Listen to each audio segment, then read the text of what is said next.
sitting here with Gaylord Hill. We're expecting Ted Dusseau to come in a little later. We're going to try to capture some of the history of Adrian, what's going on around here. I think you've been here most of your life, right? Yes, it was. Well, what's your earliest memory? Your dad had the shop up on 223 right after the war. Right. Do you remember that as a boy? Sure do. What was going on up there? Any recollections? Just mechanical work. And then he bought a race car from Mill Gauger. Not much left of it we started with. So where'd you race that at?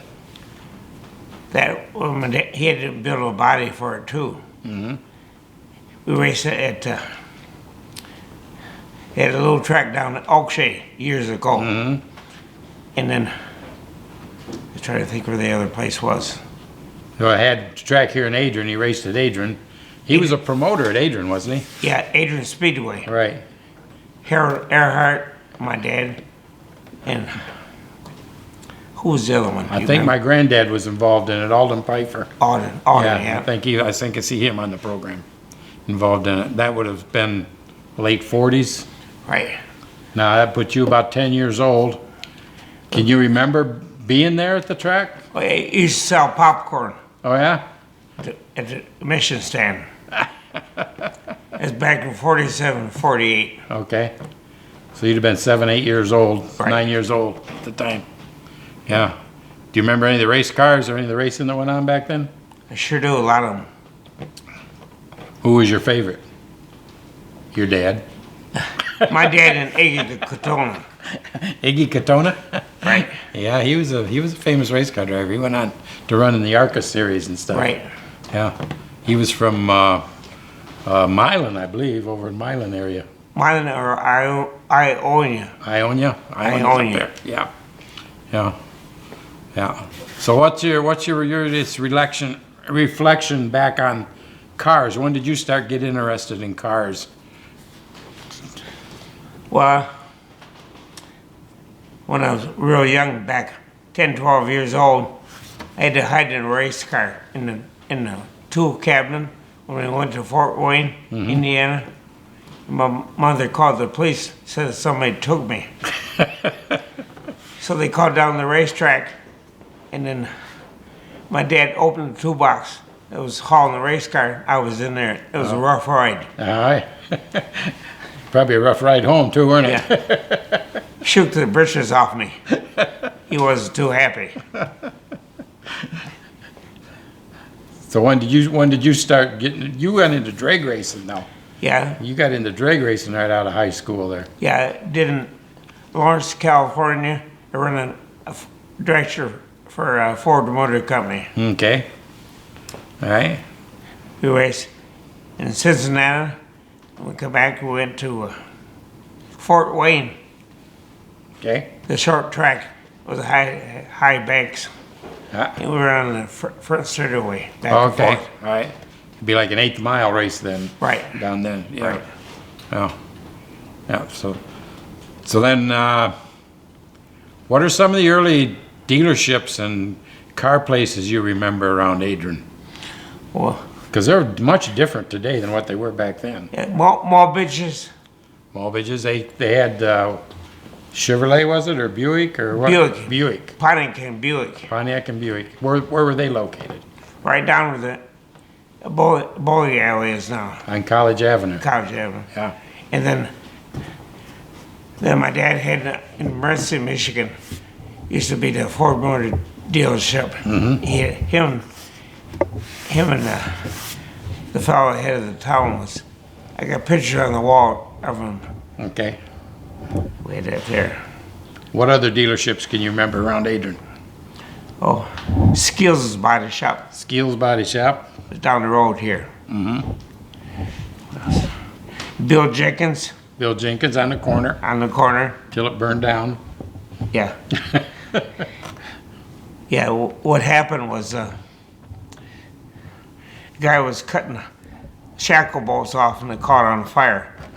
The gas tank caught on fire. Yeah. His name was Dick Sharpston. Oh yeah, I know Dick Sharpston. He was a car jockey around Adrian. Used to be, yeah. Yeah. Yeah, him and your dad were friends. Yeah, right. Yeah. Yeah, I remember him. Now, Bill Jenkins had a unique thing back then about cashing checks. Do you remember that?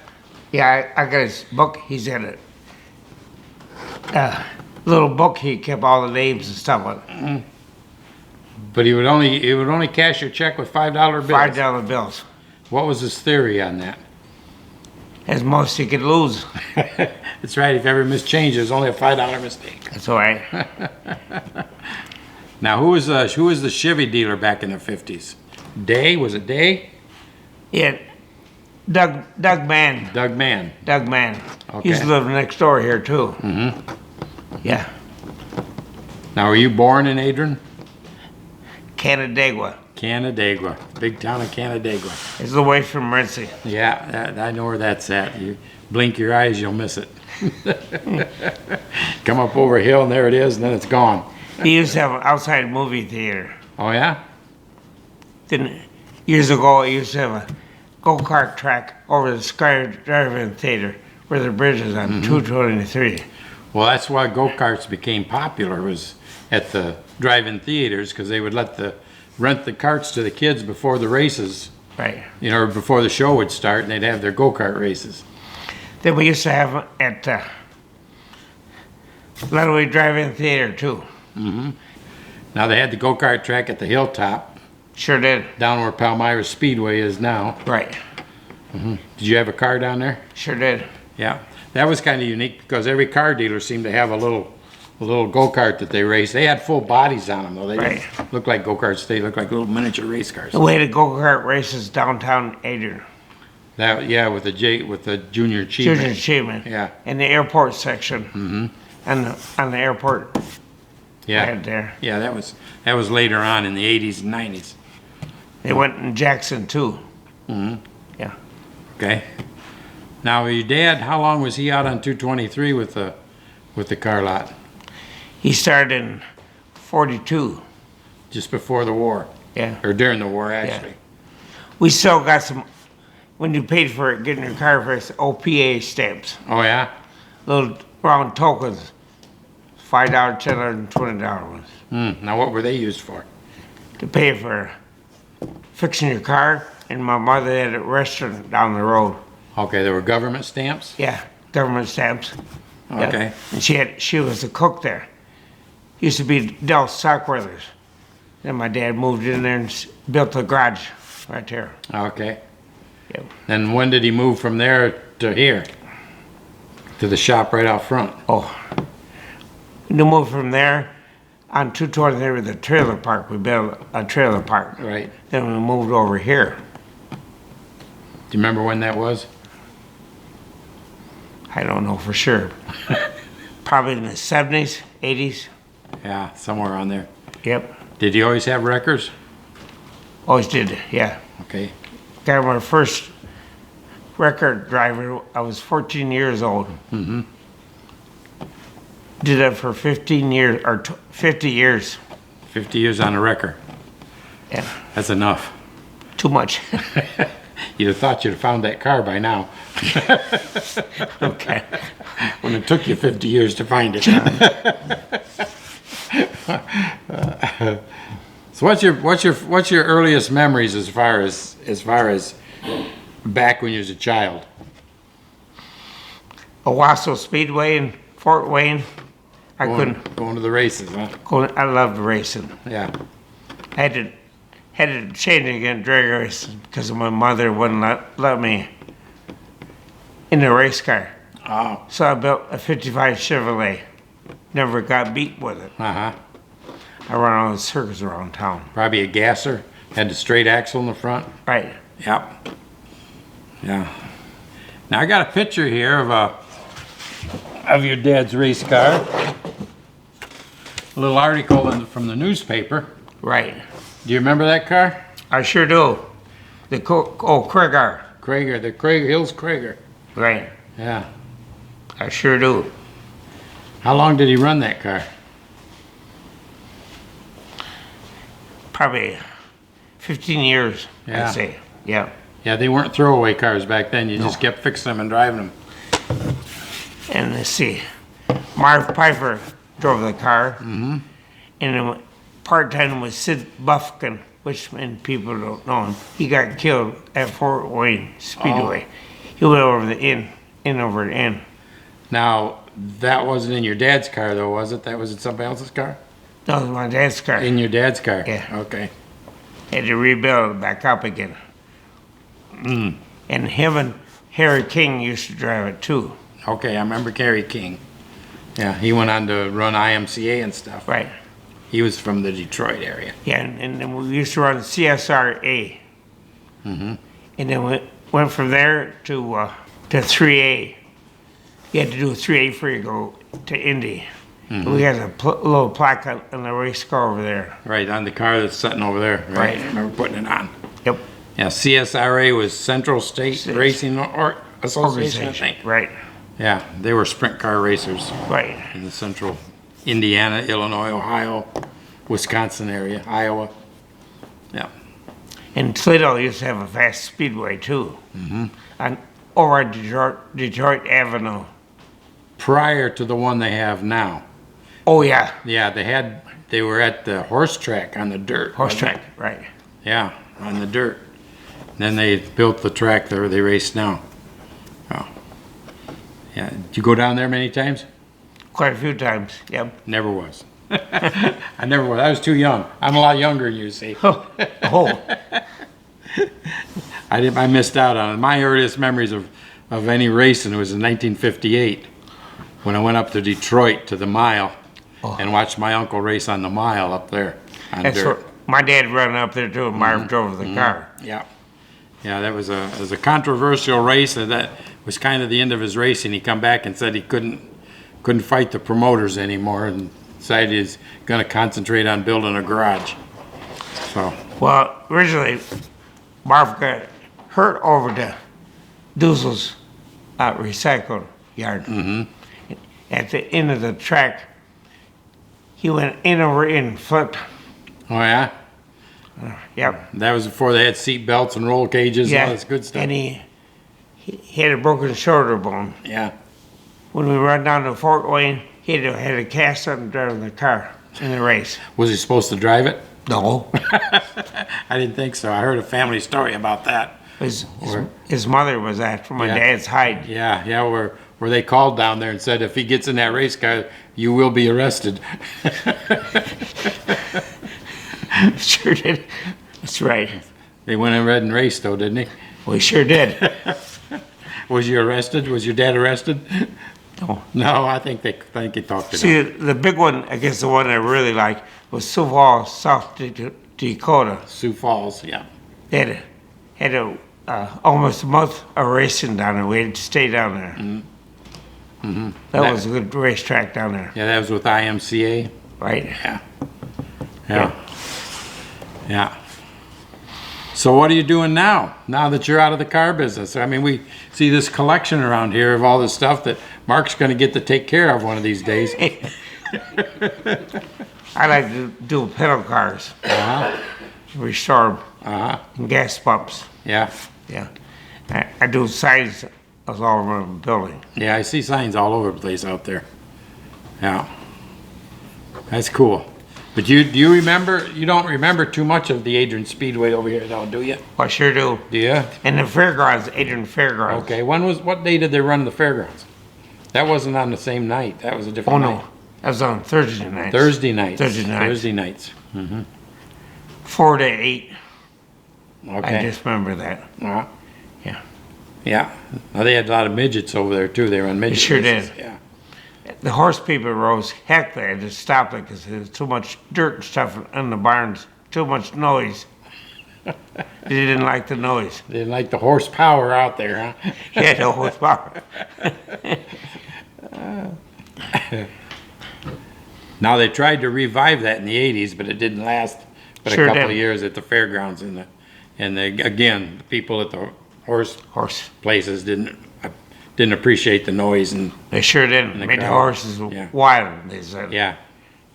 Now the horses aren't even over there. Oh, no, they moved out. They moved out too, so who knows? It's the way things happen. So how long did they race at the racetrack at the fairgrounds? Do you remember how many years it raced over there? Couple of years all it was. Yeah. Last year they had trouble with the board. Board didn't like Fair it. board? Fair board didn't like it. Probably too many complaints from the neighbors or something? Right. Noise too much. Yeah, well, yeah, that always happens. That seems to always happen over there. So Adrian actually had 3 racetracks, you know that, don't you? Sure do. Now the other one they had is, you and I are both too young to remember that. I mean, Helms Speedway. Helms Field, I right? get pictures of stuff over there too. Now, do you remember where Helms was? I've had 2 different locations told me, and I can't really remember. I was right back to Strawcutter's Church on Ben Oak. On Ben Oak Avenue. They still got a embankment in the back side of it. Okay, okay. All right. I got a picture of my granddad's race car, and I think that's where it was taken, was out at Helms Field. So that was before you and Right. I don't know what years they raced out there. I don't remember for sure either. Yeah. That would have been in the, I'm going to say early 30s, probably when Yeah. they raced out there. Right. Yeah, they had Helms Field, they had the fairgrounds, and then they had Adrian Speedway. Right. All 3 within. So Adrian has a real background for auto racing. Adrian, if you You know, didn't like it too well. no, but you know, I in the 50s there was, I counted one time in 56 or 57 there was 39 gas stations in Adrian, and I think every gas station had a race car parked out back. So it was very popular. See, I used to have the gas station on Center Street. Okay. It was a golf gas station. Mm-hmm. Had there. Yeah, that was across from the Chit Chat Grill. That's Right. that's actually the building that I started in. I remember that. Yeah, that there building that actually got the pole that was there with the golf sign. We do. My son Jeff's got that parked out in his yard. Yeah. Wow. All lit up. Yeah. So what else can you remember about Adrian in the history of the town, growing up in it? What was your school days like, your high school days? Was you a rebel rouser? Had a fast Mercury, 54 Mercury. So that means you was a rebel rouser, huh? Kind of. Yeah, we went to Massey School and then transferred to Adrian Oh, okay. because they didn't have a high school out there.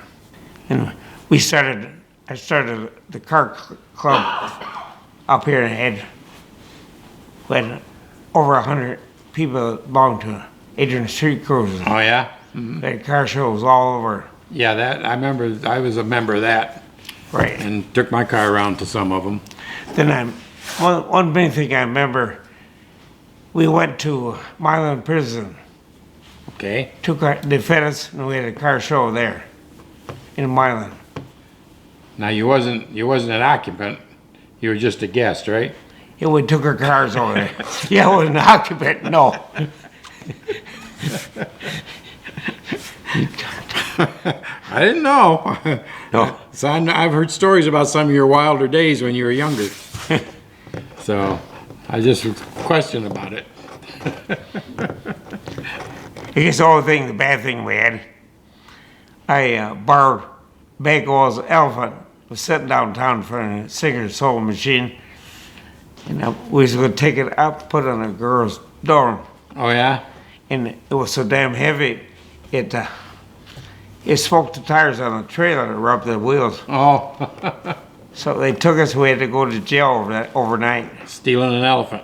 So my punishment was by old Rex, the judge, Yeah, Rex Martin. Rex Martin.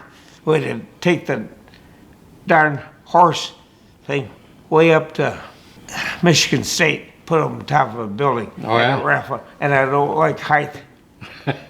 Oh, that was a dear lesson I won't forget. Oh, I didn't want to do that anymore then, huh? Oh, no. I didn't think it weighed that much, but boy, it was heavy. We pushed it over Kulunk. Yeah. Well, there used to be pranksters going around at Adrian doing lots of stuff. Probably you were involved in a few of them. Hope not.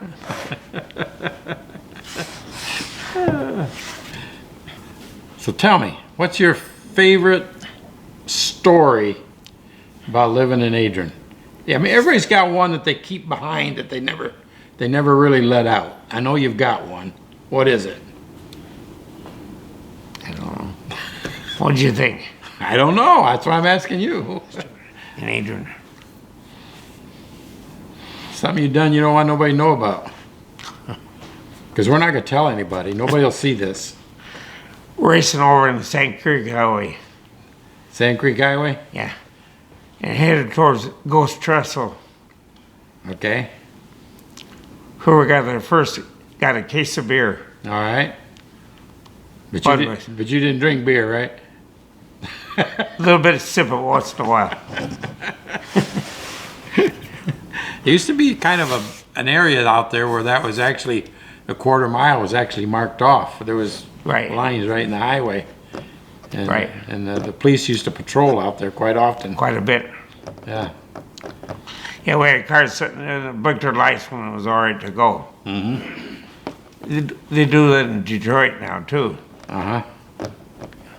Yeah, well, you see blinking lights in Detroit, you better run. The worst thing I ever happened to me, we went over to Detroit, the big show they had over there. And then I got a ticket for spinning my tires. $150 ticket. And if you parked at a drive-in, it cost you $20 for 20 minutes. Oh, yeah? So they haul my car in.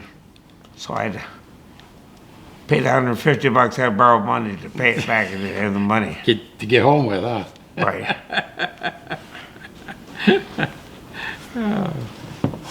Well, I guess my only claim to fame back then was when they passed the city ordinance of drag racing. Back in '64, they made a state law and the city was going to enforce it, and I was number one. I was the first one to get caught. I had this big article in the paper about it, so. Oh, John. That's my 15 minutes of fame. Oh, okay. I think I had a $29 fine for it. Oh. Well, I wasn't making much more than that, though, so it was a big fine. I think the other part was $10 for no driver's license also. Okay. So, yeah. What else can you remember? Oh, let's see. Your dad rough on you when you was a kid? Was he rough on you? Sure was. Made you toe the rope? Really rough. We had to come home from school, run home, and start working in the garage. Sorting parts, and I could change the oil and filler. Uh-huh. Had to stand on a stool to reach the pan plug. So basically he taught you a work ethic, right? Right. If you want anything, you're gonna work for it. Yeah, he don't give you nothing. Well, I knew your dad there towards the end of his years. He was a nice guy. Him and your mom both.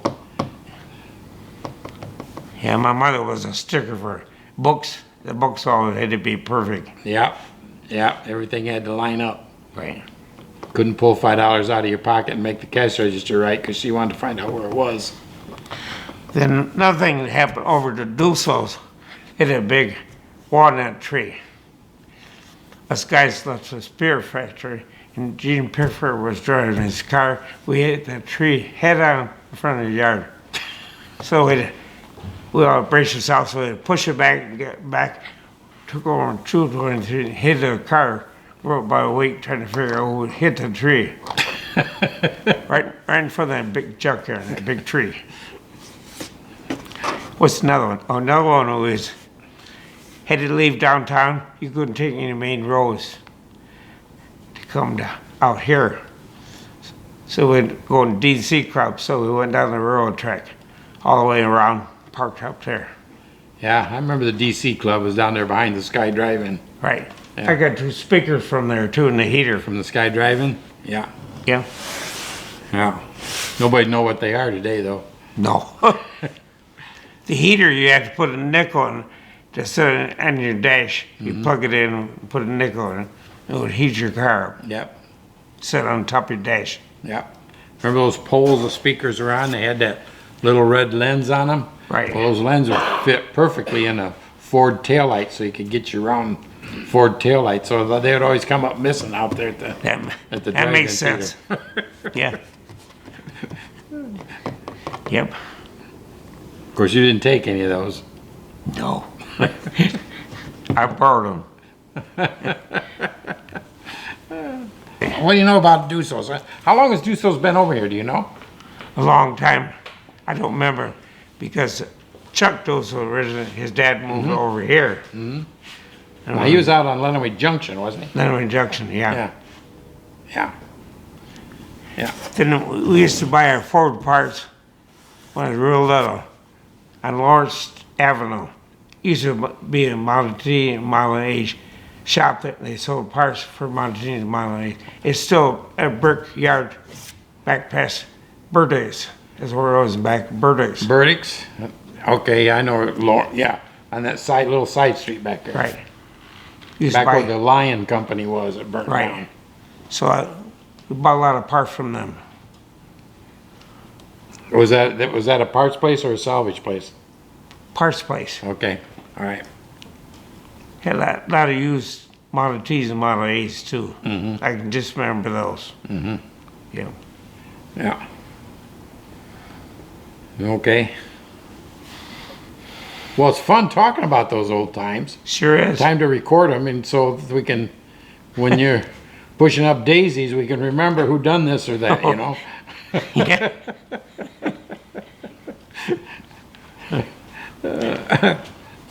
So you remember when Bummies was out there, out south of town? Sure do. It was kind of way out of town at the time, wasn't it? Sure was. I mean, you know, to get to Bummies, you left Beecher Street stoplight there, and it was wide open all the way out there. The big one we had was down to Cherry Nook. You could go around the curve at 100 miles an hour. Yeah. You could slide it all the way around them. Down there just south of Palmyra, Right. Cherry Nook Restaurant. Yeah. It was, we did that quite a bit. Yeah. Had one 49 Ford, did a good job. Had 3 tools on it. Elderback heads and everything on it. Yeah, a lot of people did make that curve too, though. That's right. We used to take the tires on the car. Mine and Gene Pickford's, it had a groove in the tires. And then when you slide it, it would catch like going right around. Get some traction. Right. Yeah. Old groover for truck tires. Right. Yeah. Cherry Nook. That was quite a place. They had the good pies and cakes. Yeah. The truck stop. Right. A big truck stop it was. Yeah. And Cherry Nook moved down here on across from Adrian Beverage. That's where they went, started a restaurant up there too. Now, where was Adrian Beverage at? Right where the Carper place is right now. Okay. I got their pop bottles and stuff, and they use a bottle of pop. Okay. All Yeah. right. Yeah, there was a couple restaurants out there. Rock Inn was out there. South Law Motel with Ray Brendel had a swimming pool and stuff right around the corner. Mm-hmm. Yeah.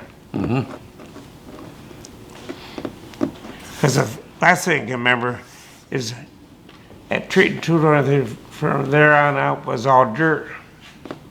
On Treat Street. No, on 223, up that way, up where Bummies was. Oh, yeah? Sure was. Okay. That's a long time ago. Yep.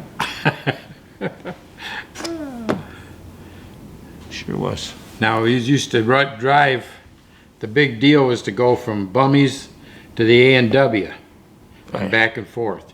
That's Bill Notes' A&W real beer stand. Mm-hmm. He was a big guy, and he used to stick a hand up at 12 hot dogs and butter them all up, sell them out the front window. Carry them around like that, huh? Used to be a silver dollar. Okay. Silver Dollar was a tavern downtown. Right. Yeah. And John Jean's downtown used to have a lot of cowboys coming from down south. I guess the most exciting thing I had when George Jones come stayed at my house. Oh, yeah? at the Spear Factory downtown here. He used to play down there for 1 week, so he sit in my house. Ah, And then I got his guitar in the back cool. thing. He used to play Martha organ too. Uh-huh. Now, Johnny Jeans was where the, what's the name of that place that's down there now? Yeah. Um, Not the pub. The pub. the pub, yeah. That's the pub. Yeah, it's the pub now. Right.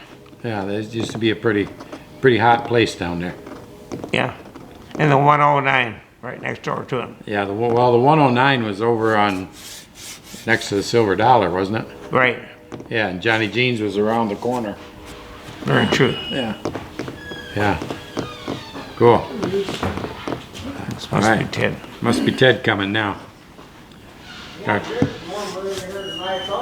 Comes our star. You want to turn on the heat a minute, or you, Yeah, why don't you shut us down? We'll turn the heat. okay? Hey, Mark, turn the heat up. Flip it on there. We're ready to roll. All right. Okay. Ted Dusseau's joined us now, so we're gonna get some real stories, especially about Gaylord, I'm sure, because he's in the neighborhood here. Oh, okay. How old are you now, Ted? 92. 92, born 1930, huh? 29. 29. 29. I'll be 93 in a couple of weeks. Oh boy, goodness Wow. gracious. Well, glad to see you still getting around. So you've got a lot of knowledge here we can talk about. Well, I wish my memory was better than it was. When we was talking over there, you were spitting some stuff out I had no idea about. I think it's been pretty doggone good. I remember stuff from when I went to high school. I remember that better. Probably more exciting, huh? Yeah, it was a little more exciting. Yes. Well, your dad had the salvage yard, Chuck. Yep. He started in 1929, same 19 year I was born. Say, okay. Yeah. So you grew up with it. Grew It's up- always been with it. Learned how to take parts apart by the time I was 7 or 8 years old, probably. Now, was he out at Lenawee Junction at It the was time? out at Lenawee Junction. Yep. So that's where you were born, is Lenawee Junction. Yep. And then you moved from there to Treat, In 1950. 1950. Yeah. Got married. My mother was in California, so we thought my wife and I, we'd go to California, we're getting rich, so you had to do is go out there and pick up the gold off the ground. Laying there for the picking. And so I went out there and I went to work for a Ford dealer for $35 a week, Oh, yeah? 6 days, 9 hours a day, $35. But it paid the bills. And after about 2 years out there, my wife began to get homesick. Okay. So that's when we came back in 1950. So when did your dad move the salvage yard from Lenawee Junction to Treat Street? Well, we really had 2 yards because he kept the old yard going down at Lenawee Junction. Yeah, I can remember as a kid going out there and And getting stuff. I started there in 1950. There was really a racetrack. There was an old racetrack there. That's why he had bought it, because he had a couple of race cars back in those days, and a fellow by the name of Jim Caterino owned it Okay. and had built a racetrack. And the old house was about falling apart, but so my dad says, well, you want to buy this or I'm going to sell it, because by that time he'd finally decided the race car business was getting a little bit too expensive. And so... Don't take long to realize that. It takes long to get out of the habit, though. Yeah. So we bought the old house and garage and whatever, and moved in upstairs in the house. It was a 2-family house at that time, and we moved in upstairs. Somebody else had moved out.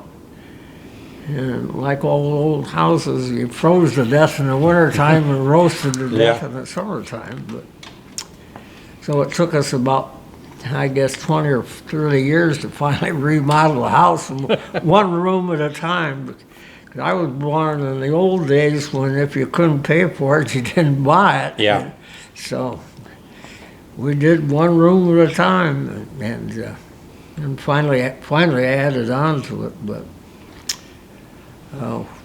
when I started there wasn't any cars there at all. So it was just a racetrack when you bought it then? Yep. I didn't realize that. Yep, and the old Red Rock Pop Company had leased one little part of the building, and they were storing their pop in there.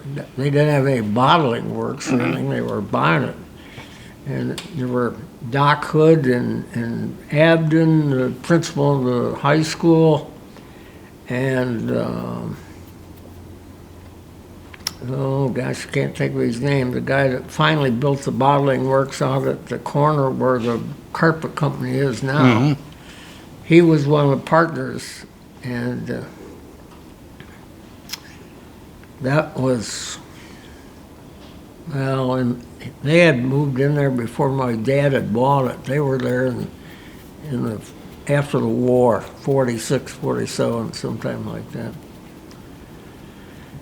And it just kind of, my dad's yard was small. He only had about two and a half acres, and so big.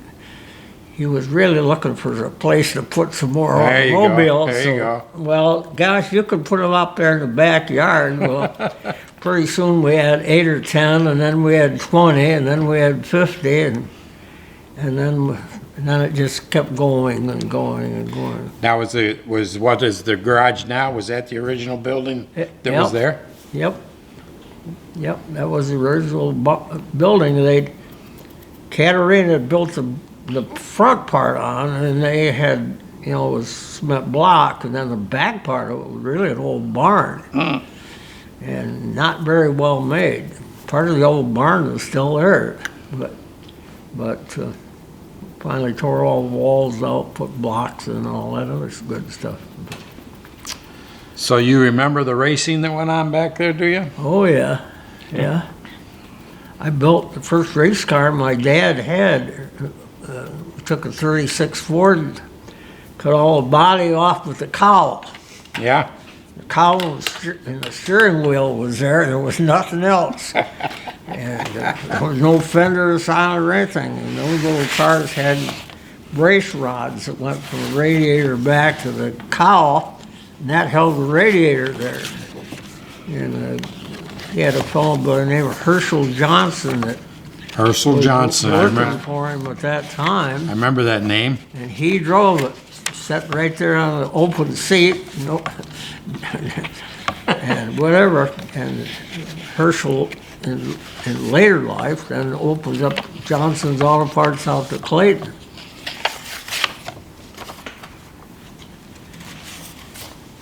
That's it. That's your first adventure into racing, huh? I didn't even put racing tires on. Turn that around for the camera to see there.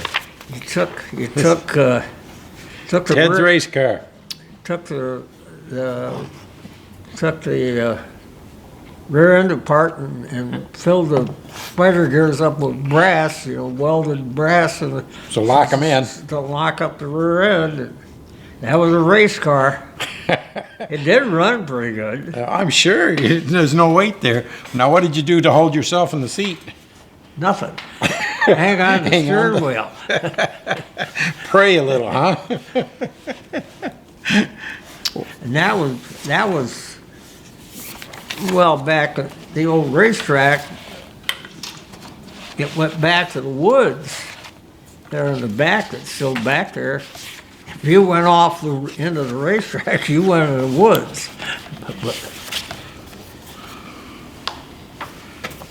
That kind of looked like the back stretch there. Yep, that's the woods.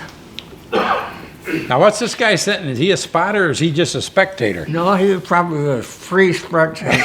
I don't remember what it cost to go in, probably 50 cents or $1 probably to go in. Well, this picture says that the first car was Harold Earhart with a Krager, and then the second car was Gaylord's dad, Rube, Okay. in a Miller Sheffield car.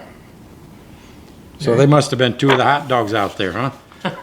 Yeah, there was some, they were mostly local guys. That there would be a few guys come in from somebody that run the garage in Morenci had a car. That was Merle Glazer. That's right, that's the name. He had a car. And then there was, once in a while, you'd get some guy from Jackson or someplace that would come down. There'd be 8, 10, 12 cars show up. That's about what would show up. One summer, guy, I think I was telling you the other day, the guy come up from South Bend that had I called it Hispano, Yeah. and it was an Italian aircraft motor, and they cut it in half and was using it for race car motor. And run really good. Didn't run very long at a time. Usually the motor blew up every time he was up here. But Well, I got this picture of looks like a very nice car from out there, a real race car. That's got a Ford flathead motor in it there. that's those guys that came up from Indiana. And they had a pair of cars. They had two cars exactly alike. And they were, yeah, now that's my dad's car there. Oh, yeah? No. Well, we'll have to write that on there. Yep, it says Chuck Dusseau, car number 7. And Leo Peters was the Yeah. driver. He was the driver. Okay. He was Herschel's brother-in-law. Oh, yeah? All right. Well, we need a pen to write this stuff down when we're getting history here. I don't remember these guys' names, but there was a pair of cars, and they were exactly alike. Oh, they were so much better than anything the local guys had. I don't know, I think they decided that they'd heard that we had races up there, and they They came up come to see what it was, huh? See what- Gonna come up and kick these boys' butt. And they brought real race cars. 1, 2, 3, 4, 5, 6. See that? Now they had 8 cars in that going there. And that, Yeah, that was a regular race going on. Yep. So That's- Leo Peters was Herschel Herschel Johnson's brother-in-law. Brother-in-law. Brother-in-law, He okay. worked for my dad, Thanks, Mark. and they were working for my dad in the 30s and 40s when there was not a whole lot of work around in those days, and then Herschel went to work for Louis Franks, and he made some Now, that was down on College Avenue at the time, wasn't it? down there by the river. Yeah, yeah. And he was hauling the scrap out of Tecumseh Products. And he made a little money on the side. Ah, And okay. that's how he got to start in Johnson's Auto Parts out of I Clinton. understand.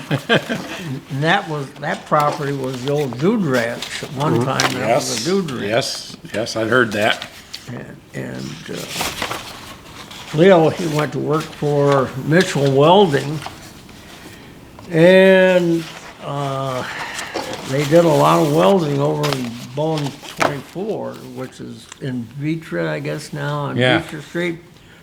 Well, they didn't tell guys working in there, but what they were doing, they were extruding atomic rod. And the guys didn't know that. Well, come find out, a few years later, a whole lot of guys began to have little health problems. Yeah.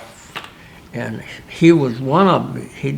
He'd go there from Mitchell's to do some welding on the machines. And he ended up on his arms literally all the flesh fell off. Oh, from the atomic stuff, yeah. Got radiation poisoning. And That's bad. they claimed there wasn't nothing, there.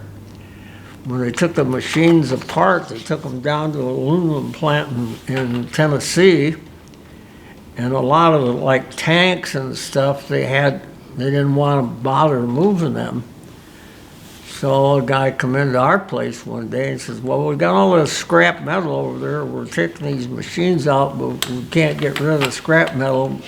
Can we store it down in the back? Mm-hmm. And we said, yeah. Uh-huh. So they put them back there by the woods, and they let back there 2 or 3 years. They never showed up. And probably like 10 years later, some guys were cutting up scrap for me, and they wanted to cut them up, and the tanks were really about an inch thick steel. Okay.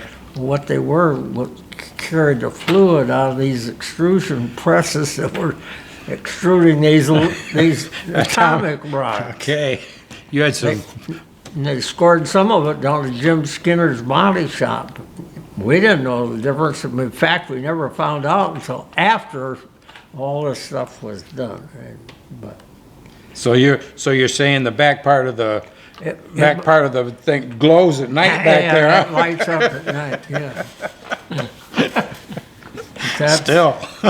Well, afterwards, then 20, 25 years after that, the federal government came in and they spent $1 million cleaning out the drains. Mm-hmm. Yeah, that's where they were dumping it. It was down the drains. It was going in the river. And of course, a lot of the wastewater and crap at that time, they used to take it down to the landfill. Yeah. That's why the landfill's closed now. There's some stuff in that landfill that's kind of not supposed to be in that landfill. Well, I can remember where I lived out in the country. The River Raisin ran behind the place, and a lot of the factories dumped in town. And there was times that the water out there was different colored. Green. Yeah. Yep. Yep. Yeah. My dad would get so mad because he was hunted and fished, and you could tell when one of the factories dumped because all the fish in the river down toward Palmyra, they'd be all dead. They'd be up on the bank. Yeah. So. A good old time there, huh? Yeah, that's some of them homemade cars. So, there's the one that I made over there. Is that yours there? Yeah. That's, Okay. Well, you're out in front anyway. That's Herschel. But you can see it. I mean, the guys were sitting on a seat, but they didn't have no seat belts. No. And I don't really ever remember anybody ever getting hurt out there. Well, it was different. You respected each other. I mean, they for all the times they run out there and the races, and it was dusty a lot of times, but I don't ever remember anybody ever getting hurt. Now, how long did they keep the racetrack out there? Oh, not long. About 4 years. Okay. Because what they did then, they started running races over at the fairgrounds. Mm-hmm. Well, here they had nice grandstands. Sure. And the Jacura brothers from Toledo did that. They were in the excavating business, and they built a racetrack. Okay. And they'd made a deal with the fairground. For years, the fairgrounds wouldn't let automobiles run over there. They had a lot of horses in the horse barns, and they didn't want all that stink and noise and whatever. And then for some reason, they evidently, Fair Board maybe needed some money, and they decided Okayed it. to rent the grandstands out so they could have automobile races. And they ran there for quite a long time. I would say they ran there at least 8 or 10 years. And then they built the big track down to Toledo. Mm-hmm. And then, of course, they didn't want to fool around with this one. They were running that big track in Toledo. And then that turned into a horse track. Mm-hmm. But now, you mentioned Louis Franks. There was a race car driver that worked there. Herbie Robinson? Herb Robinson. Herbie Robinson. Yeah. Right. He came along. Now he came along later. Herb was probably, I would say, in the late 50s into the 60s. He was a good, very good driver. They had a very good car. Yeah. Birch built that car. It was a 32 Ford V8 coupe. It weighed about 500 pounds less than like a 37, 38, 39 Ford. Right. So he had a little advantage in the weight of the car, for one thing. And but they won a lot of races. They ran in Toledo, they run down Sandusky, they ran quite a lot. He was, from what I understand, was track champion at Sandusky 2 or 3 times, and Yeah. he's in the Ohio Hall of Fame down there. Yeah, he was a really good driver. Yeah. He worked for Louis Franks, drove a truck, whatever. Unfortunately, got to drinking too much homemade beetle juice. That's what I understand. It kind of that moonshine didn't work out so good. Because he died, I don't think he was much over 50. Yeah. Now, he was a relative of Leo Peters and Herschel Johnson. Okay. His mother was a sister of those guys. All right. So he had a little racing in blood in him anyway, huh? Yep. Good guy. He was a good guy. He just got to drinking too much. That's what I understand. That's what I understand about it. He would have went places if he could have left the bottle alone. Yep. But, Well, he used to, the work truck he had, the dump truck, he hauled scrap and he had a bottle under the hood. Oh, He run a hose from the dash down to the damn bottle under the hood and sucked whiskey out of that bottle while he was driving down the road. innovative, huh? I've seen that. That's not a story. I've seen that. That's an innovative action. Yeah. And you thought you was doing bad things. I know. Yeah, Ted Jacure, was his first name Tony Jacure? Yeah. That's what I thought. That's one of the brothers. There was 2 brothers. Right, I Tony remember was him. one. Yeah. Yep. Okay. Cool. But they, when they went down to Toledo, they built a nice track in Toledo. That was a nice place. Built grandstands, the whole thing down there. Now that was a dirt track. That was dirt. Dirt yeah. track. Because then they built the track they're at now. Yeah, And that kind of shut the other one down. Yeah. Yeah. Now, back in his place, they used to run motorcycle races too. The old Harley, 74 Harley. Oh yeah, out on the racetrack. I got a picture of him in the office. That was not too smart. Right, there you go. A real flat track there without a wall, huh? Well, the track wasn't really all that smooth either. It was as good as they could do because they were, they used old toe graders to scrape. Well, I remember a picture my granddad had of, I think it was, what was the guy? Some guy named Fergie or something like that. Yeah. Was handling that with a horse in front of it, grading the track out there. That big Fergie. Yeah. I don't know what his name was, They were but old scrapers that they'd get from the townships. Back in the old days, the townships all had a road scraper to do the gravel roads or whatever with, and had a couple wheels up here to turn and whatever. That was before the county road commission even got into business, because the townships took care of their own roads. yeah. Most of them had got banged up and whatever, and they'd get bent, and the wheels would be kind of hard to turn because everything was sprung. Time for a new one. Yep. The old one found its way to somebody else. We had one there for a long time. You know, I think I remember one setting out back there. You know, the county road commission got one sitting in their front yard Yeah, now. I know, I see that. That they restored, put all back together. Yeah. That was before there was, I can remember when they built down by Driggs Dairy and the 223 used to kind of come to a right angle turn there in Palmyra. And they put that long curve in there by Driggs Dairy. Them guys that did that, I was only a fairly young kid then, but I can remember. And they did most of that really by hand. Yeah. I mean, that was horse and machinery and whatever. Yeah. All that curve was put in there. It's all they had. So, All they had to work with. yeah. So what's your earliest memories around Adrian? Since you was born in 29. That's about Depression time there. Well, yeah, that was the Depression time, that's for sure. During the Depression, most of the people that lived in the country, they did pretty well. Mm-hmm.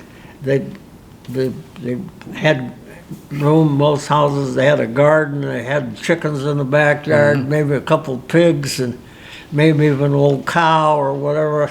I can't remember anybody in our neighborhood that really ever was hungry or whatever. If you got hungry, you went out and shot a few pheasants or rabbits. It might be July, but it was, They were available. they tasted just as good in July as they did in November. So. But but it was the city people where they didn't have that way to do things. Right. That got pretty hard for a lot of people. But I think for the general thing, the people in Lenawee County did pretty well. Even the ones that lived in Adrian or whatever, they were able to. They had relatives that lived in the country, and they could share gardens or whatever. Right. But at that time, Adrian was the big railroad town. You know, New York Central came from Toledo and went through Adrian and went finally on to Chicago. And it was the main line for the New York Central at that time before they built the new airline down across Ohio. And my granddad worked for the railroad, and there were 30 passenger trains a day that went through Lenawee Junction. Well, I can remember as a kid, there was a railroad track, off in the distance from us, and you see the old smoke coming as the old trains are coming through there, Yep. on a regular basis. We were standing out in front of the garage one day, and there were 4 or 5 people, and I think I was going with my wife at that time. I think I was still in high school. And engine was just sitting there at Lenawee Junction on a track, just an engine. And here come an engine coming down from Adrian. And it was just an engine. And everybody looking, what's he doing? It was one of the engineers from Adrian. Somehow or other got in the engine. He'd been drinking, and he was going to go for a ride. He got down to Lenawee Junction, run right into the front end of the other engine. Oh, boy. One of the damn things didn't blow up, really, but they didn't. We're standing there about 200 feet away. Watching it, huh? Yeah, we're watching it. But Cow catcher became a train catcher. knocked the one engine knocked the wheels out of the front end of it. The other engine was bigger and it didn't hurt it quite so bad.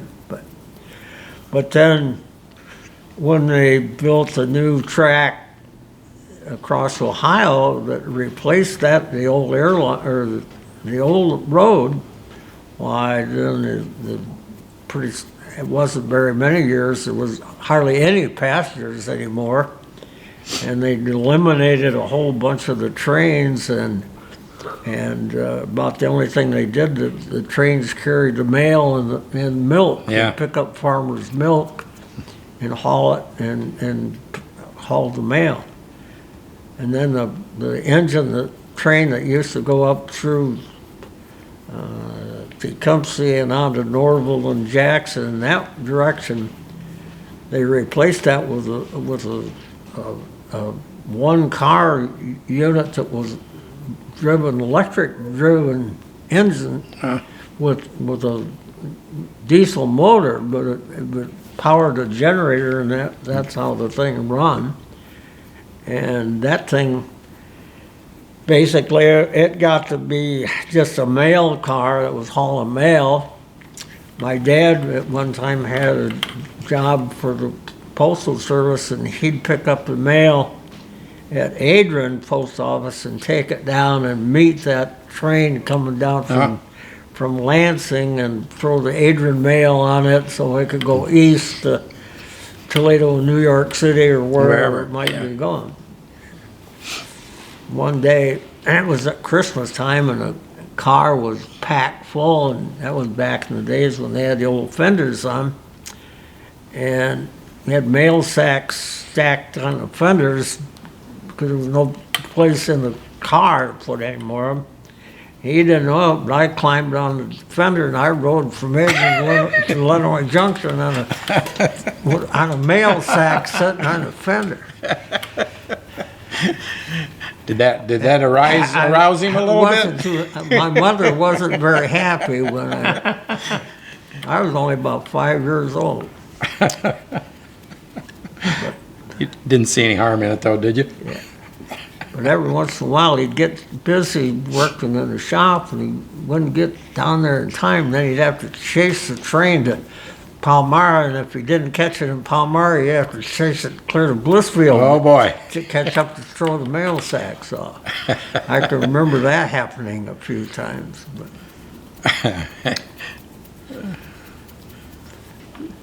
there were a lot of little individual garages around, and back in those days, almost every little hamlet, or if you want to call them that, there was a little grocery store with a single pump gas station out in front. That's basically what it was when my folks bought that place. There was one gas pump out in front. At Lenawee Junction? Yeah, and he built a lean-to on the building, and that's how he started in the garage business. And I can remember that dirt floor. Yeah. And just big enough to get a car in, and that was about all. But Get it out of the weather. he liked to tinker with automobiles, and that's kind of how that all got going. But their business, when he bought it, the main business was the passenger trains would come at Lenawee Junction, and they'd have to wait for the track to clear or whatever. So they would go over and go through the train with baskets of sandwiches and apples and oranges and whatever.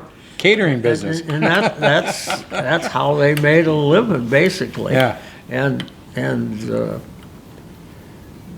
they did that for quite a long time until, as I say, until the other track opened up, and then it just killed the passenger business. Of course, that track there it was part of the old original railroad that was built in 1835, I think it was, from Toledo to Adrian.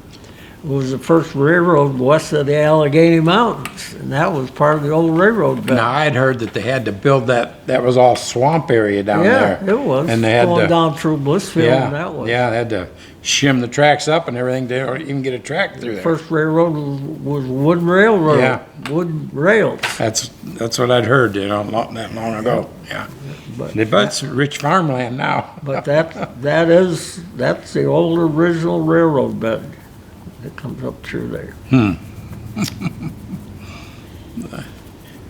That was a little before my time. Yeah. Now, did you graduate from Adrian High School? Yep, 1947. 1947.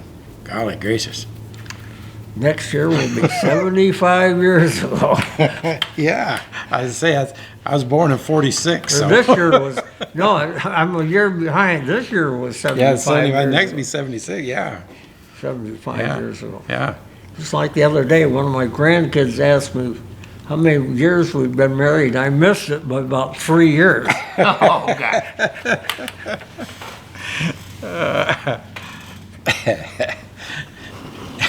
You're not one of these guys that right after you got married, you and your wife got into this big terrible fight and slugged it out real bad, and you didn't see her for 5 days. No, And then your eyes started clearing up and opening up, and found out she was boss. It's lasted I ever learned since. how to say yes, ma'am, no, ma'am, very early. Right, exactly when too. You say yes, ma'am, and go out the door real quick. That's what I've told my kids. Just learn how to say yes, ma'am, and just take off. So now you've been married what, 72, 73 years? No, we were married in 1948. 1948. Yeah, that's 76 years, 74 Next year years, will be 74 years. 75. Yeah, 74 years, yeah. You got me by a few there too. Cool. So what's your earliest memory of Adrian? I mean, Adrian was, back when you was a kid, Adrian was totally different than it is today. I mean, they didn't have the streets and everything like they do today. Well, the streets haven't been changed. The east end of town was all factories. A lot of the buildings are gone now Yeah. that were there. Of course, the big thing was the railroads. And then the interurban line ran from Adrian to Toledo. And that was a separate little track that was electric, like almost like streetcars that run from Adrian. And they ran, gosh, I don't know, they must have went 6 or 8 times a day and went down and followed basically 223 for a long time, and then went on to Sylvania and on into Toledo. But Do you remember the streetcars in Adrian? no, That was before you? no. The only thing that was running then was the interurban line. Okay. They that one time it went clear downtown though. It picked up. There was a station down by the old armory, and that's where it started, and then it went right up Maumee Street and on east and across the New York Central there east of Parr Highway, and then went on, followed Parr Highway really around, and finally ended up along 223. Yeah. But the downtown was there was no empty buildings downtown. All the stores were busy. Friday night, Saturday night, all the stores stayed open at least till 9 o'clock, Yeah. some of them even later than that. The sidewalks would be so busy with people, you could only walk up and down the sidewalks. My folks would go to town either on Friday or Saturday night to buy stuff for the house and whatever. I'd get 25 cents. I could go to the movie and buy candy and whatever for 25 cents and buy a ticket. Was to go to the was movie. Chalmers there at the time? You could go down and get your popcorn?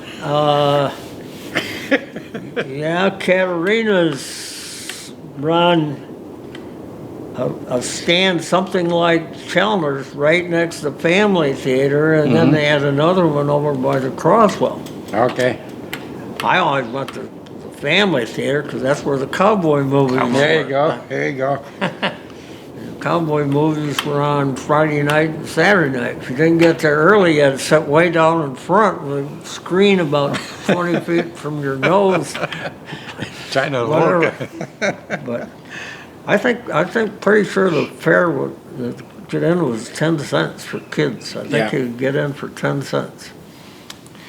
Now But that's- Katerina's made enough money off of that little stand that they had that they ended up owning most of South Main Street. Yeah, I from say Maumee they had Street that down. whole fruit stores and stuff down through there. Oh. Yeah.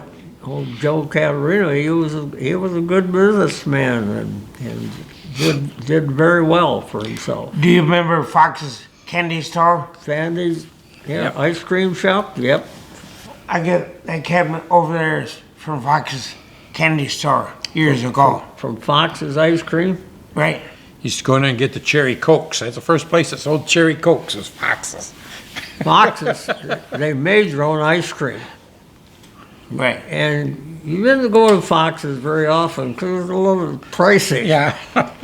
You got a really small dip at Fox's Ice Cream.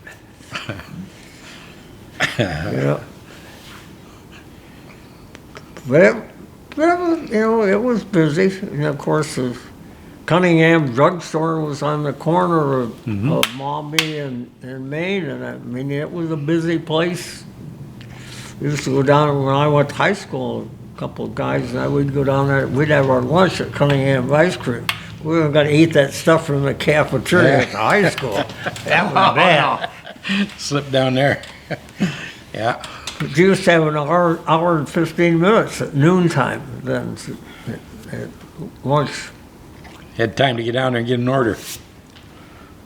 But there were several clothing stores. J.C. Penney was downtown.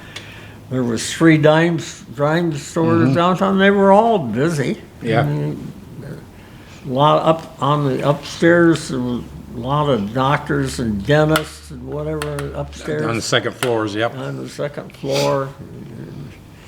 Down in there, on West Maumee, there was a bowling alley and a pool hall. When I was in high school, and we'd go down at noon sometimes and we'd shoot pool. And then On the second- upstairs on the second floor? there was 4 bowling alleys upstairs. I'll be darned. Back in the days, it took a shotgun to knock them bowling pins down. 'Cause, man, they was heavy. But that was down in there, kind of about where WABJ was down Okay. in there. But I guess the pool hall must have had 15 or 20 pool tables in it. It was a big place. And of course, we're talking about the days when there was no television, and so okay, that Yeah, was for that- recreation. That's what you done. Yeah, you went out and done That things. was before the big bowling alleys even came to be. Artie Mason built the first one there on North or South, well, it'd be South Winter Street. That was the first really bowling alley, and it had 8. I think there was 8 alleys in Wow. there. Big time. Yep. Yeah, because I remember So the when I was a YMCA young had 2 guy, alleys. that's where I bowled. The lodge I belonged to, they had a bowling team, and they bowled in that bowling alley. There was a bowling alley in St. John's Church in the basement. I think that was only 4 lanes, and they mostly were. Well, the guys that bowled there were all guys that belonged to church. Because there was a big congregation in those days, and there was enough men to make Had their up own, the teams. yeah. So, And the YMCA had 2 lanes in it. I yeah, remember as a kid, the bowling alley down there, but we used to do 22 gun safety down there, and you'd shoot down that bowling alley. They'd set up bales of hay at the end of that bowling alley. the old YMCA had the coldest damn water in the swimming pool. Oh, there was no heat Wasn't down there in on that my thing. I swore they put a 50-pound hunk of ice in that every morning. That water was cold. And the ceiling was low. Yep. Yeah. But the theaters, like the Croswell Theater and the Family Theater, I mean, they were packed. I mean, here again, back before days of television, they were, We'd go to the Saturday matinees, the early show on Saturday when I was a kid at the Croswell. It was where we always seemed to. I don't think the Family was open when I was a kid. I think they'd closed, and so. but the dime stores, Oh yeah. as a kid, we'd Walrus go and all Kresge's through and the dime stores, see Smith's which one and- had the best candy and the cheapest candy. So you'd have to look at all the candy cases before you decide how you was going to spend your 10 cents. You were frugal with that money. But then there was old Montgomery Rewards and building and down on the corner, and my folks bought a lot of things at Montgomery Ward. Yeah. You buy work clothes and Yeah, it was a full three-story store. I remember. everything. And it they had good things, and they had a kind of a little one-car garage in the back of that where they put tires on and stuff that they sold. In the back, I can remember that being in there. Then there was Western Auto was in there where the Grasshopper was in that area. There was a Western Auto store there, and they That's where I bought my first bicycle. It was in there, yeah. Western Auto.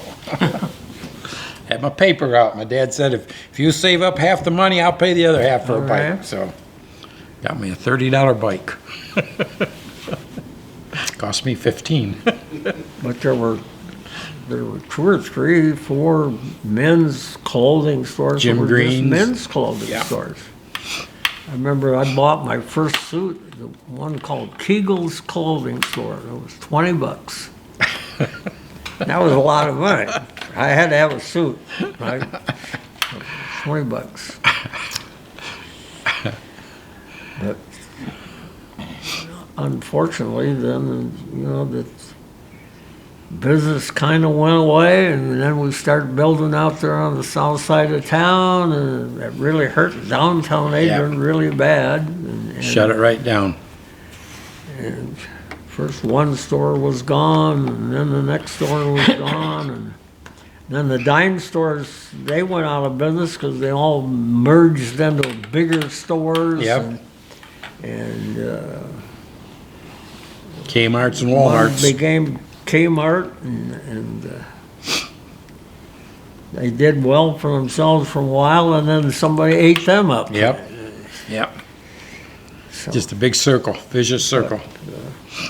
What was the car repair like? well, in my day, when I was a kid, the automobile dealers in town, it was Day Motor Sales. They were the Chevrolet Buick dealer, and there was McKinster Oldsmobile, and then of course Raymond Ford's, which was the oldest company Been there around. forever. Yeah. And then Kelly sold Packards. They're on West Maumee Street across from the Armory where the auto parts store is now. Right, Napa store, yep. We sold Packards in there. And then L.W. Kelly, I think it was, wasn't it? L.W. Kelly. Yep. How about mall bridges? Malbec Pontiac, yeah. Remember that? Who was the Toyota dealer? Bill Vreeland. Bill Freeland. Bill Vreeland. He became the Toyota dealer. I remember that. So I worked for Tom at the time. And then Green Motor Sales. They were Chrysler product. Green Motor Sales. They're on South Main Street. Yeah. Yeah. But Day Motor Sales and Raymond Ford, they were really the 2 big garages in town at that time. Of course, White Cross Radiator was by far the biggest independent garage around town at that time. I can remember that. I can Yeah. remember White Cross Radiator. Yeah. Yeah. It's too bad about Raymond's, that the original building is just kind of deteriorating away and stuff. But I'd always thought that would make such a neat museum for the. That was For the city, That was you a know. big building for those Yeah. in those days. Yeah. My goodness. Yeah, it had the ramp going upstairs, and Yeah. it was all kinds of good stuff. We took with the records and flatbed. We got one trailer from him to take it Raymond Also's gas station to Greenfield Village. Uh huh. And let's use one of these trailers we took over there. Yeah. There was a guy went in the Chrysler business around North Main Street, but I've been trying to think of what his name was after you come out and talk to me before, but I don't. I Still haven't can't. got up with it, huh? Charlie Culp worked for him. I know that because I knew Charlie Culp, but he was the only mechanic he had. There was just Oh, yeah? one mechanic in the whole place. Well, the Chrysler was a better car. He didn't need a lot of mechanics, I Then guess. where the courthouse is, the new courthouse is, those guys sold Hudsons in there. There was a Hudson dealer in there. Where the Rex Martin building is? Yeah. 'Cause my dad bought a new 46 Hudson there. That became Miller's Ice Cream. Is that the same building you're talking about? What's that? Was that the same building you called Miller's Ice Cream? It was Nick. Right on the corner of Maple Yeah, and that Main was Street? Miller's. Maybe they did make that building into the Hudson garage. It was right there. Yeah. Yeah, 'cause my wife worked there when she was in high school. Miller's Ice Cream. What was the car repair like back in the 50s? What was your selection? You have lots of selections? Where to go and who to see? And Well, there were quite a few little independent shops, guys. Here again, back from the Depression time, trying to make a living, and so my father-in-law started. He worked for American Chain and Cable. Came up from West Virginia. He had a sister that lived here, and they talked him into coming up here because there was hardly no work in West Virginia. This was Depression time, and her husband had worked at American Chain and Cable, and got him, my father-in-law, a job there. Okay. And I think if I remember correctly, I think he said they got $20 a week. I mean, that was what the Big time. wages were, was Yeah. $20 a week. And he was a guy that tinkered with machinery, and he got to be the repairman and delivery guy and whatever in a shop, but if they had to have something that went to Toledo, or they had something go to railroad or whatever, that's what he would do. Well, then of course in the 40s, after the Second World War, then he decided he wanted to go in the garage business for himself, and he opened up a garage there on Beecher Street. And then when he passed away, my brother-in-law moved into the garage and called Holden's Transmission Shop. Yeah, I remember that. I remember Levon Holden. And he was the best transmission guy around at that He was. time. If anybody had transmission trouble and they couldn't get it fixed, that's where it ended up, because he could do that. But there was Marsh and Reynolds' garage there on the corner of Treat and Beecher, and they did quite a lot of truck repair work in there. And he had built a bigger heavy-duty wrecker, and he did most of the heavy-duty wrecker work for a long time in Adrian. And then a guy by the name of Norb Wilno run a shop over in Drexel Park. They're along in there where Consumers Power Building is across. Okay. He was across the street there. A little bit different kind of guy. He had a pet monkey that he kept in the garage all the time.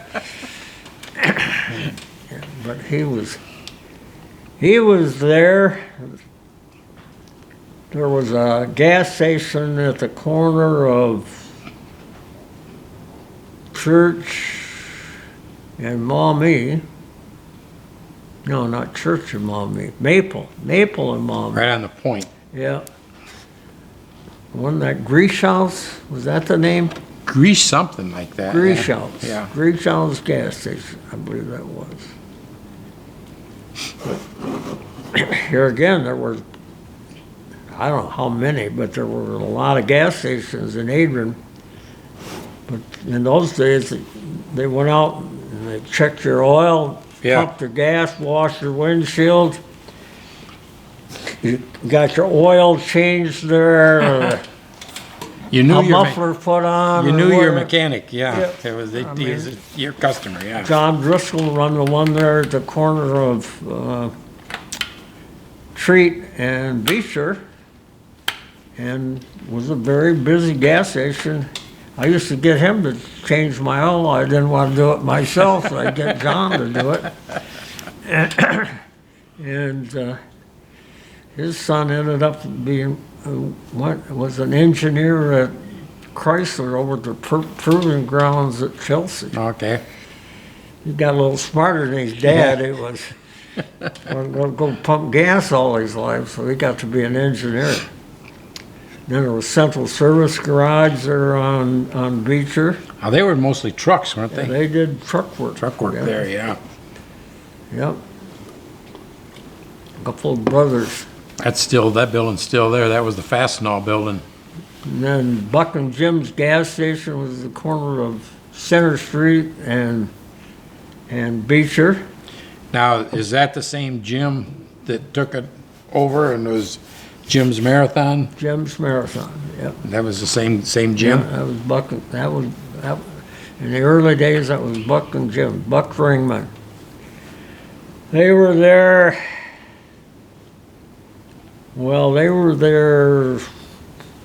I think, right at the end of the Second World War. Because Jim had been in the service, and I think Buck too, and when they got out of the service after the Second World War, they went in a gas station, but there was a used car lot across the street called Fraker's Used Cars.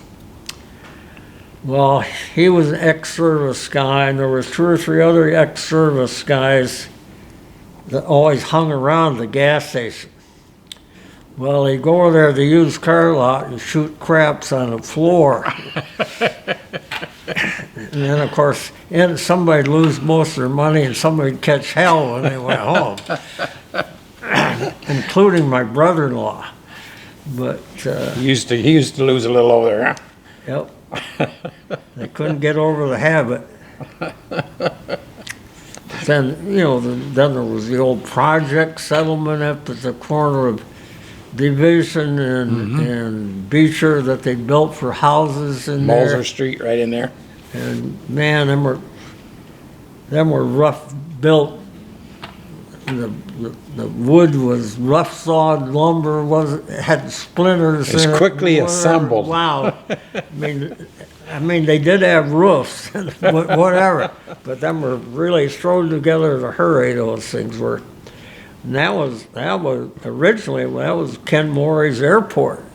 Oh, yeah? Yeah, that was the airport. Oh, And Ken Morey run a furniture at the corner of Church and Center Street. No, he didn't sell furniture. was there an appliance store up there somewhere? He did upholstery. That's what he did. He Okay, had yeah, furniture. I remember that. Yeah. Morey's upholstery shop, Yeah. but then he had the airport, and he liked to fly. There were only 3, 4, or 5 planes there. That's all. It was all dirt. The runway and everything was all dirt. That's where Ring Brothers, Barman, and Bailey used to come and Put the circus up, yeah. It was at the airport. I was a kid then, and they'd come down Maumee Street with the elephants and the camels and the whole thing, parade. the big parade. Everybody in Adrian would be there on the sidewalk Yeah. watching the parade. But they'd come in on the railroad like, every place else. They had 15, 20 carloads of people and animals and whatever. Set the big tent up. Big thing for the big. Yep. But, Don't have them circuses anymore. no, They have a little circus come up there at the fairgrounds, but I've never went to it. I don't know. I don't know what they have in there because they can't have elephants or anything No. anymore. To Got- all the people with their animal rights don't like it. So yep. yeah, I was never there, but they talking about racetracks. They talked about racetracks on Helm Field out on Springbrook out there by where Springbrook School is. This is a picture I was showing Gaylord earlier. It's my granddad in his race car, and I think that's where it was out on Helm Field. Piper's Garage. Yeah. That was my granddad. And I believe this, you remember Ori Fuller Jr.? Yep. I think that's him, and I think that's his sister. Ori Fuller was a friend of my dad's. Yeah, him and, and my grandpa was a friend of your dad's. They were all kind of a clique around there. Ori Jr. worked for my uncle when I first got out of high school and went to work for my uncle. Yeah, by the looks of those cars, I would have to say they were the ones that were running off the Helm Field. That's what I'm thinking. Yep. Because the date of these passenger cars would be about that era, you know? Yep. Yeah, I remember from the 20s. Mm-hmm.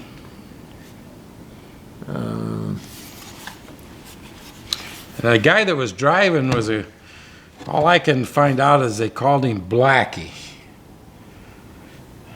But I don't know who that would be. I know who that was. You do? Jim Black. Jim Black? Yeah, he was a motorcycle rider. You're right. That could be. That's who that was.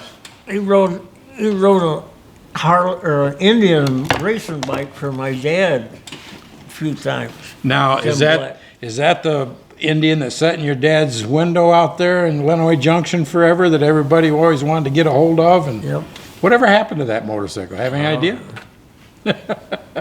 Gone, huh? Because I can remember as a kid, well, you know, teenager, everybody talking about that Indian out there, and Chuck wouldn't sell it. You know, nobody would talk to anybody about selling it. And then all of a sudden it was gone. Yeah. He was gone one day, and we were high school kids. So we're gonna get the Indian out. Oh, God. So we got it out, got a sucker running, and this kid by the name of Jim Derby was a good friend of mine. He never rode a motorcycle, so we're gonna put him on it. So we did. Got him out, showed him how to kick her in gear or whatever. He hit the throttle and kicked her in gear and went right straight across Deerfield Road and right in the ditch. Never turned the wheels an inch. He just right straight across and right in the ditch. Ended his Of career. course, we had to get the damn thing out of the ditch and clean it up before my dad come home. I'm not sure that probably the guys that were working for him probably told him the story. He never said anything. We didn't bend anything on it. But Now, your dad, did he drive it, or did he have No. somebody else drive it? no, Ah. it was a wild bike. I rode it just one time. I was about probably 15, 16 years old. And then one day I got it out and rode it up down Deerfield Road for about 10 minutes. That was enough. It was wild. Uh-huh. It wasn't made to ride on a road for one thing, but a guy by the name of Jim Eldridge rode it for him, too. He run it in some races. I don't know where the bike come from, who he bought it from, or wherever. I don't have any idea. Or why he bought it? Yeah, One of it those was deals. Just one of them things he had to have it. One of those deals. Just had to have One it. of those deals. Yeah. They run a few times motorcycles at the fairgrounds, but motorcycles were never really as popular as automobiles around Right. here. They couldn't Yeah, I remember afford them kind of toys. Remember in the later years they tried them up there. I remember Jimmy Rittenhouse went through the fence up there with Yeah. with one, about Yeah. killed himself.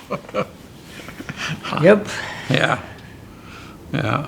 So what do you think's going to happen to Dusseau Auto Parts one of these days? It's been in business since 1929. You said. Well, I don't know. All my grandkids and my great grandkids got a lot smarter than I was.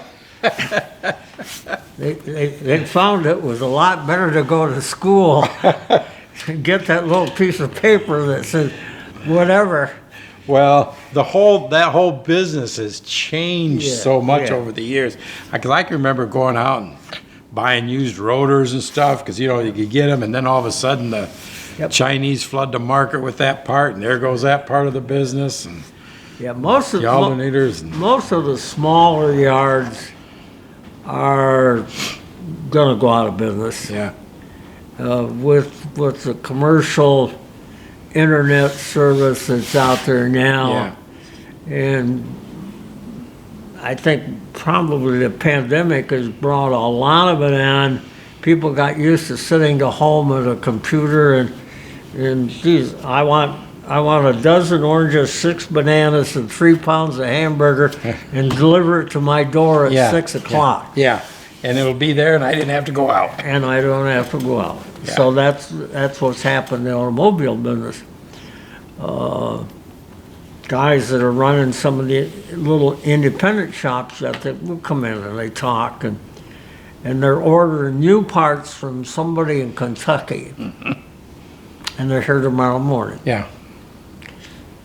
Yep. And so, Rock Auto is big on that. Yeah. Rock Auto is Yep. really, and the sad part about it is it's hurting the little guy because they sell them so much cheaper than Yep. like your local parts stores, And so what we get now, especially from a lot of the little independent garages, they buy that stuff now from Rock Auto or places like that. And most of those companies now are foreign-owned companies. Rock Auto is Chinese. They Yep. don't say anything. This is Rock Auto. You don't see anything on there that says China, but that's all Chinese. yeah, Okay. We'll say John Smith's got a shop in town and he's working on this car and he's got it all together and a wire plug doesn't fit this piece that he bought from Rock Auto. So here they come. They want to come out and cut off a little piece of Yeah. wire with a clip on the end that'll fit this prompt. And we get that all day yeah, long. yeah. But he used to come in and buy the part. Buy the part and go, And yeah, now he's looking for a wire, or they look for little door parts out of a door, the rods that run the door latch, or whatever. Right. They can't get them pieces. right. So, okay, well, that doesn't pay the bills, quite frankly. No. So, And it's no. kind of hard to strip a door for a 10-cent part. The only ones that are surviving are the big companies like LKQ or whatever. And what they do, they have the finances, they go out and pay a lot more for the later model salvage. They can pay $2,000 for a car that a yard like us can't pay $1,000 Right. for. But they sell you the bumper assembly for $900 that I can't get $300 for. Yep. So that's kind Again, internet. of, yeah. They find it's it all on the yep, internet. Yep. And they make deals with the insurance companies. Mm-hmm. So if you have a collision come in a body shop, and especially if you're an independent, and the insurance company will tell the guy that runs the shop, you get your parts here from LKQ. Yeah. Because I've got to deal with Because it. they've already priced it to me at so-and-so Yeah. and so-and-so.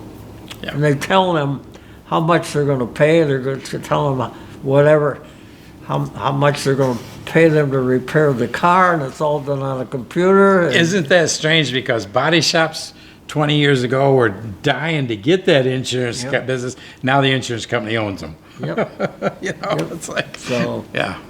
the whole automotive world has changed. It's just, Suppose maybe we ought to turn it back into a racetrack. I guess.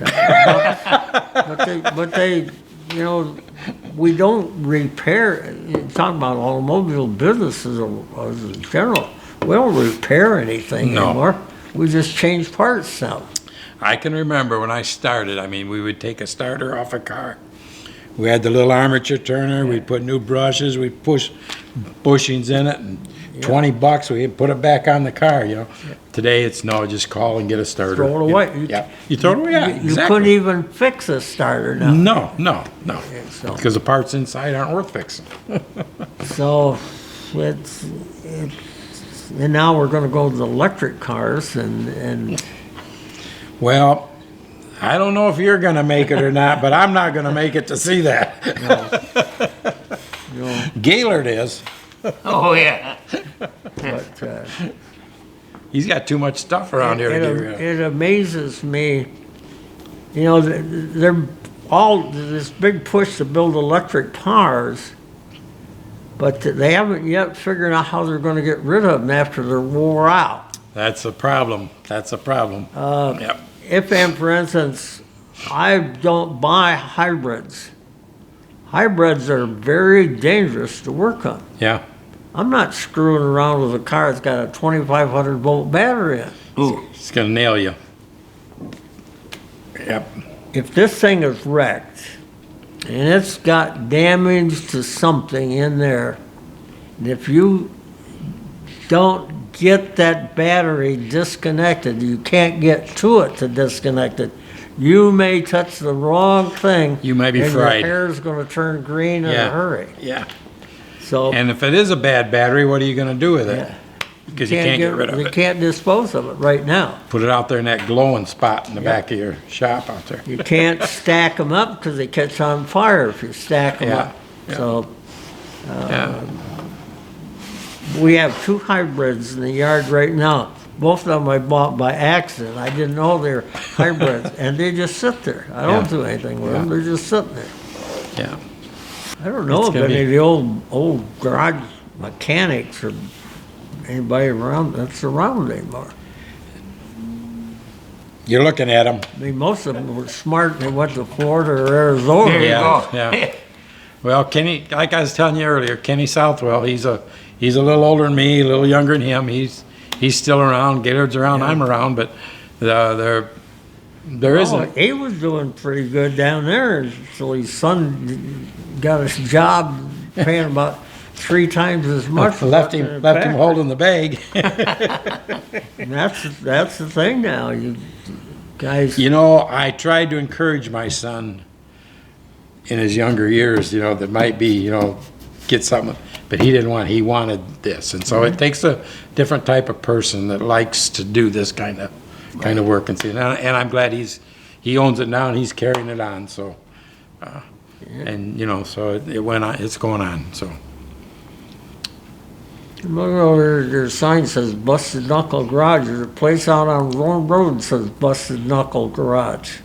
Oh, does it? Yeah, out there going out toward Devil's Lake. He moved from there. He lost him and his wife got a divorce and she kicked him out of the building. Oh, But is that right? He's gone now? Yeah, well, he's since passed away. I can't remember his name. I don't remember his name, but yeah, that's what he called it. Now, But you know, see- he got sued for calling it that because that's trademarked by this people that sell them signs. Oh, Okay. He can't do nothing anymore. So, oh. well, that fit the old days. If you were a mechanic in the old days, it was Busted Knuckles. I remember when I got married, my hands were so stained with dirt and grease and under the fingernails, and I washed them for I don't know how long. And you could not get them clean. It's just that you could tell a mechanic by the look of his hands back then, you know. Well, you're talking about, you know, now the hand soap and everything they came out with later for the garages. My dad always washed his hands with gasoline. Yeah. Always. I have a lot of times. Yeah. Yeah, I have. Just don't smoke a cigarette while you're doing it. Oh, God. His hands were all dried out and all nicks and bruises and skin spots and whatever. Wash them up, though. Clean them up. So then you take it off. He didn't have any soap that would then.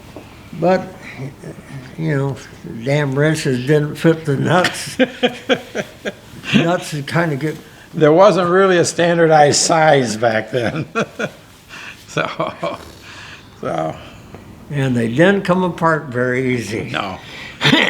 No, Now we got these battery charger wrenches. And that gets me. I go to the shop and these guys and ying, ying, and I'm thinking, man, I used to have to do all this and everything. So much different today. I'm glad they got them. well, they go out and they take off a whole damn set of tires and wheels shorter than it used to do one. Yeah. And they take this little wrench with them. They don't have an air compressor and a hose, jack, and just Yep. ding, ding, ding, ding, ding.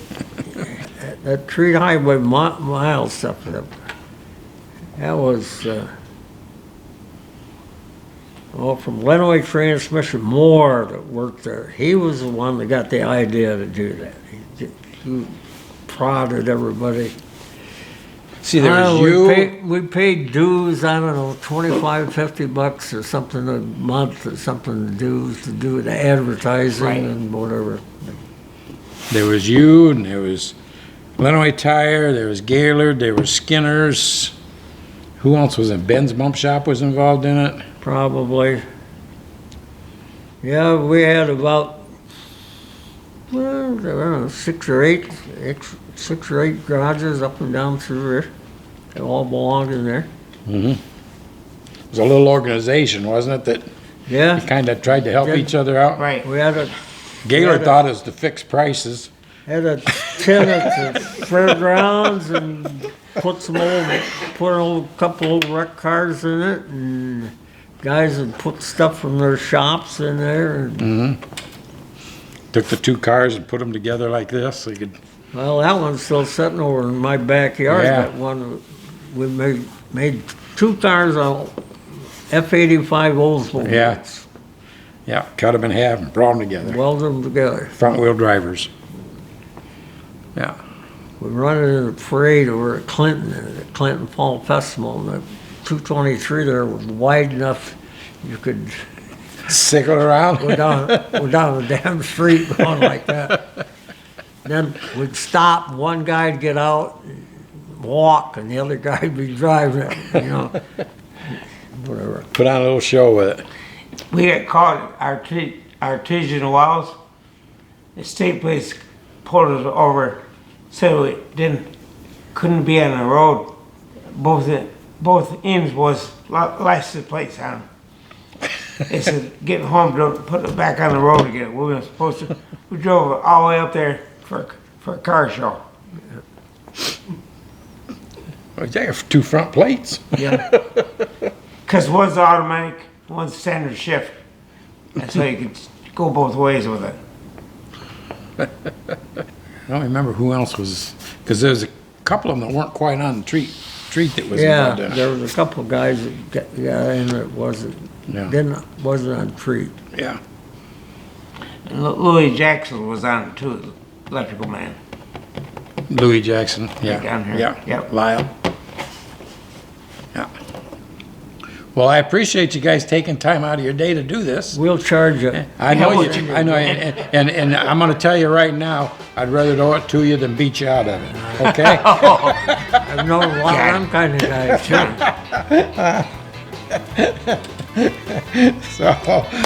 So I do appreciate it. Jeff's been after me to get you guys together and do this, and I kept saying nah, whatever. But it's been great talking to you guys and capturing a bunch of this stuff on tape or on disc or whatever they call it nowadays. Yeah. I don't know what they call it. It's on this funny little thing that you do something with it.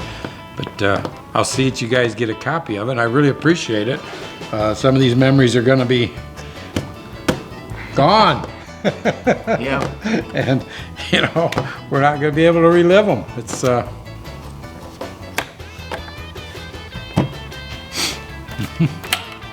Well, it must be dark outside. no, not yet. It's starting to get cooler, dude. It must be. Yep. Yep. Gaylord, thanks for the place to do it. No problem. Now that we've sized it up, we'll come over when you're not home and get what we want. There you go. Because I don't think you're gonna miss it.